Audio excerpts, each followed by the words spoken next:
Yeah, the valuation, like everyone's been saying for years, it just doesn't make sense as a car company. It has to be more. It just so happens that this new supercomputer people are pointing to now and saying, whoa, this could be a big thing in the world of AI. This could bring in a revenue stream like AWS for Amazon. And yeah, now people are looking at it again. Oh, maybe this is a tech company, not a car company. 안녕하세요. 현재 테슬라 주가에서 가장 중요한 것은 3분기 딜리버리 대수인데요. 월가 예상치보다 조금 더 떨어진다라는 예측이 나오면서 테슬라 주가가 최근에 잠시 주춤을 하고 있죠. 바클레이에서는 46만 대가 아니라 45만 대, 거기에다가 44만 대까지 예측을 하는 분들도 나오고 계시는데요. 현재 테슬라가 가격을 많이 떨어뜨렸기 때문에 딜리버리 대수가 떨어진다라면 3분기 EPS 역시나 마이너스 퍼센테이지 성장률이 나올 것이고요. 전분기 대비 매출이 상승하는 숫자가 나오기가 어렵게 되겠죠. 테슬라가 결국 랠리가 나오려면 월가의 예측치가 틀렸다라는 것을 증명을 해야 되는데요. 하지만 테슬라는 딜리버리 대수 외에도 시스템적으로 구조적으로 굉장히 유리한 면이 많고요. 단기적인 움직임을 본다라면 3분기 딜리버리 대수 때문에 차트의 변동성은 심할 수는 있겠지만 이미 일론 형께서 3분기 때 생산 대수가 떨어질 거라고 말씀을 하셨죠. 사실 매출만 본다라면 레거시 기업들이 훨씬 더 잘 나오고 있는데요. 하지만 테슬라의 시가총액 미래 가치는 왜 이렇게 높게 평가를 받고 있을까요? 결국 이 모든 것들은 마진 싸움이고 마진율이 높기 때문에 테슬라가 엄청난 밸류에이션을 받고 있는 것인데요. 그래서 단순히 전기차만 본다라면 가격을 떨어뜨리면서 마진은 떨어졌고 3분기 딜리버리 대수의 부진이 예상이 되면서 계속해서 태클이 걸어오는 것인데요. 하지만 테슬라를 $400 이상 굉장히 불리시하게 보시는 분들은 결국 AI에 대해서 언급을 하고 있고 테슬라의 로보택시 사업에 대해서 언급을 하고 있는데요. 보조 D1 슈퍼컴퓨터 칩 주문을 2배나 늘린다라는 이야기가 나오고 있고요. 공장 업그레이드가 끝나고 나면 모델 Y의 빈 넘버 숫자는 다시 한 번 더 우상향하는 차트가 나올 것인데요. 거기에다가 슈퍼차저는 계속해서 늘어나고 있고요. 유럽 쪽에서는 V4 역시나 설치가 계속되고 있는데요. 하지만 현재 테슬라가 전기차 1위인 만큼 속에서 방어전을 펼쳐야 될 것이고요. 그렇다면 로컬라이제이션이 잘 되고 있는가? 중국 쪽에서는 중국 부품들을 잘 쓰고 있으면서 공장 역시나 글로벌적으로 계속해서 확장을 하고 있죠. 현재 중국 쪽에서는 비아디랑 최후의 결전이 진행이 되고 있고요. 모델 라인업 같은 경우는 올해 연말에 사이버 트럭, 2025년 모델 2까지 계속해서 미래 청사진을 증명해 내고 있고요. 생산 부분 같은 경우는 현재 전 세계에서 가장 효율적인 생산 구조 시스템을 구축한 것이 테슬라이고요. 신흥 시장 같은 경우에는 현재 테슬라가 많은 판매를 내는 것이 미국이랑 중국 시장인데요. 그래서 지금 인도가 되었던 인도네시아가 되었든 계속해서 일론 형께서 문을 두드리고 계시잖아요. 현재 테슬라는 분기별로 40만 대 이상의 판매량이 나오고 있는데 내연 기관차의 대장 토요타 같은 경우에는 작년에 2만 5천 대도 못 팔았다고요. 전기차를. 확실하게 일본 기업들은 전기차 전환 부분에서 굉장히 속도가 느리고요. 일본에서는 테슬라의 모델 S의 딜리버리가 시작되었다라고 하고 있죠. 거기에다가 본격적으로 사이버 트럭 대량 생산이 진행이 된다라면 기가 텍사스 직원은 2만 명에서 6만 명까지 엄청난 램프업이 현재 기대가 되고 있고요. 북미 시장에서의 픽업 트럭에 대한 그 가능성 굉장히 크다라고 평가를 하는데요. 그렇기 때문에 3분기 딜리버리 대수 플러스 경기 침체 매크로 같은 것이 작용을 한다라면 우리가 충분히 $200 초반까지는 예상을 할 수가 있겠지만 결국 테슬라가 자율주행 AI 쪽에 리더가 된다라는 것을 증명을 해낸다라면 현재 주주분들이 바라볼 것은 $200가 아니라 정고점을 뚫어낼 수 있냐 없냐, 그 모든 것들은 FSD 베타라는 글자가 사라지는 것에 달려있지 않을까요? 현재 가장 중요한 것은 전기차 시대가 오고 있다라는 것이고요. 테슬라가 현재 부동의 1등을 가져가고 있지만 현재 수많은 전기차 스타트업 중에서 치고 올라올 수 있는 기업들도 투자자분들이 눈여겨보셔야 될 텐데요. 결국 돈을 벌 수 있는 기회를 포착하는 것이 가장 중요하고요.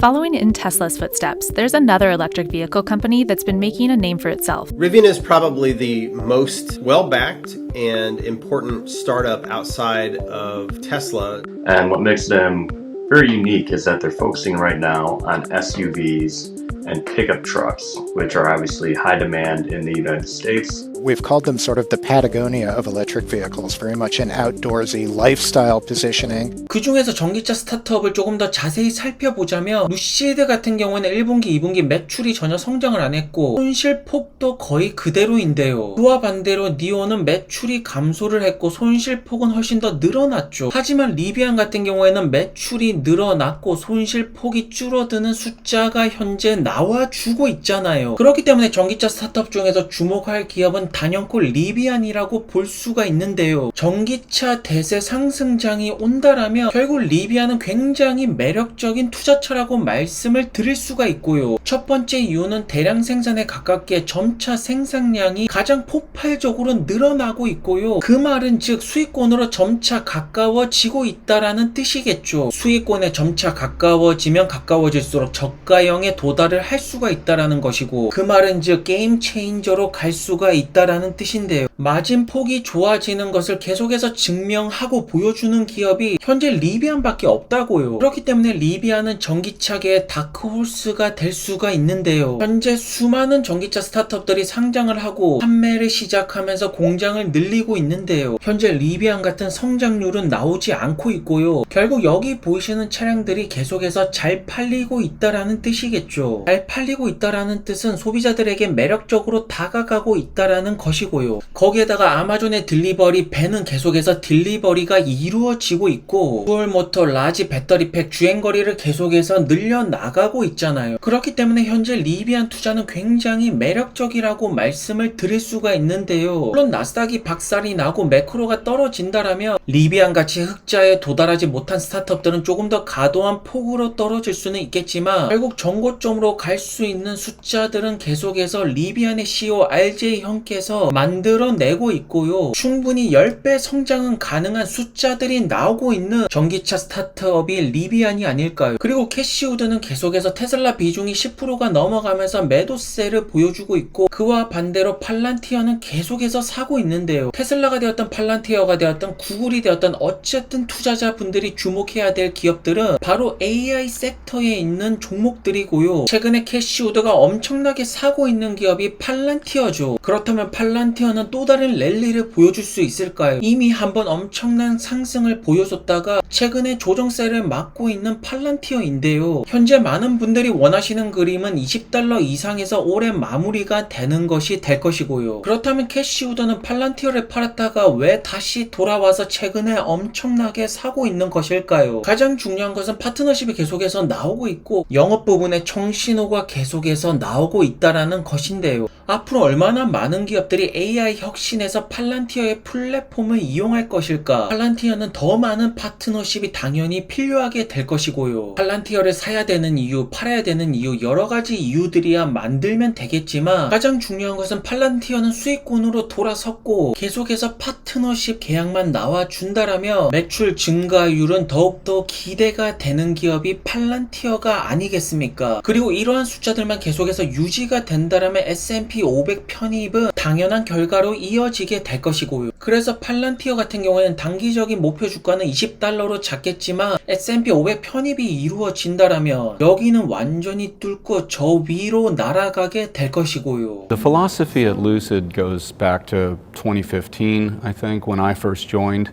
And that was really this idea that we were at a pivotal moment in the car industry. This adaptation to EV was just getting some momentum. And I met Peter Rawlinson, and it was really this thinking of like, how do we get the absolute most out of EV technology, innovate, and then excel at performance, range and efficiency, space and packaging, and this overall new experience that is cutting-edge EV. History tells us often that advanced technologies and advanced innovations in the beginning come at a price, right? So the idea to come at this from the luxury standpoint from the beginning was really first and foremost kind of a business position. The idea is not to only just make expensive cars. We want to bring that down, and we do want to democratize that, and it will happen, and we're already working on that.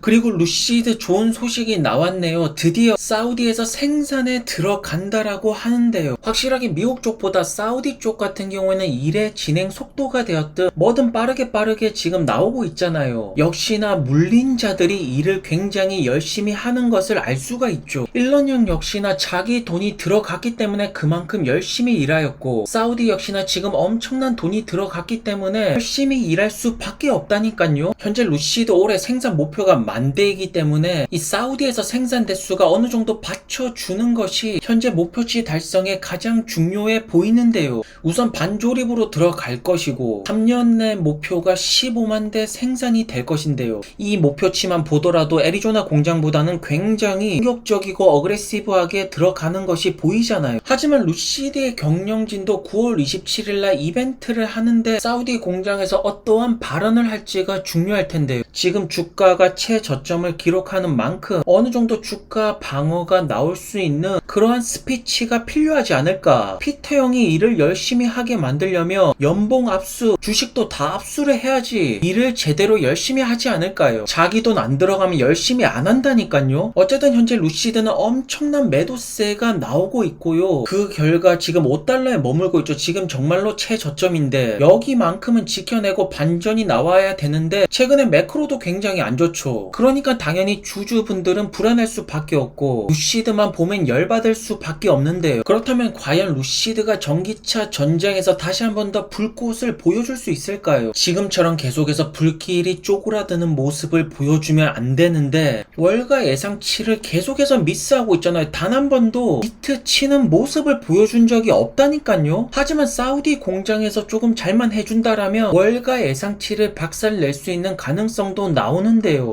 정말로 불변에 질리는 월가 예상치 미스 숫자가 나오면 주가는 당연하게도 올라갈 수가 없죠. 루시드 같은 경우에는 대비가 굉장히 화려했고 넥스트 테슬라라고 불리면서 데뷔를 했는데요. 물론 성장주라는 것이 리스크와 성장이 동시에 진행되는 것은 맞는데요. 지금 전기차 부분을 보시면 루시드가 테슬라 차량보다 더 뛰어난 전기차를 만들어냈죠. 그런데 판매가 잘 안 나오는 이유가 무엇일까요? 처음 마켓에 들어가는 스트래러지가 잘못된 것이 루시드 에어뿐만 아니라 테슬라, 벤츠, 포르쉐 등 전기차 고급 세단 자체가 현재 잘 안 팔리고 있죠. 이 부분 같은 경우는 내연기관차가 훨씬 더 잘 나가고 있고요. 원더박스라는 엄청난 충전 기술력을 보여주고 있지만 결국 충전 인프라라는 것에 태클을 걸 수밖에 없는데요. 그렇기 때문에 현재 루시드 에어 같은 경우에는 아무리 루시드 경영진에서 노력하더라도 여기 세그먼트 자체가 전체적으로 판매 대수가 좋지 않기 때문에 다음 세그먼트로 빨리 넘어가야지 판매 숫자는 급격하게 오를 것이고요. 한 중동 시장에서 고급 세단에 대한 수요가 얼만큼 나올지 이 부분에 대한 기대치는 있는데요. 결국 현재 루시드의 탈출구는 그래비티라고 볼 수가 있는데 이게 지금 빨리 안 나오잖아요. 리비안이 SUV랑 픽업 트럭으로 판매 대수를 엄청나게 올리는 것을 본다라면 루시드 역시나 조금 더 빠르게 SUV로 들어간다라면 월가 예상치를 충분히 비트를 칠 수가 있는 판매 대수가 나올 것인데요. 하지만 피터 형 같은 경우에는 그렇게 급할 것이 없어 보이고요. 그렇기 때문에 올해 10,000대 목표치 달성 같은 경우에는 사우디 반조립 공장에서 얼마만큼 받쳐줄 것인가 그거에 따라서 결정이 나지 않을까요? 어쨌든 최근에 매크로 같은 경우에는 굉장히 안 좋은 흐름세로 가고 있고요. 잡 오프닝도 굉장히 많이 떨어지고 있죠. 결국 경기 침체가 온다라면 재무제표가 탄탄하지 않은 기업들은 조금 더 큰 폭으로 하락을 할 수밖에 없고 결국 이러한 기업이 버텨내려면 판매 대수라는 숫자로 증명을 할 수밖에 없는데요. 그렇기 때문에 현재 루시드의 사우디 공장이 돌아간다라는 것은 최근 들은 뉴스 중에서 가장 좋은 뉴스가 아닐까 싶고요. 좋은 주말 되시고요. 안녕히 들어가세요.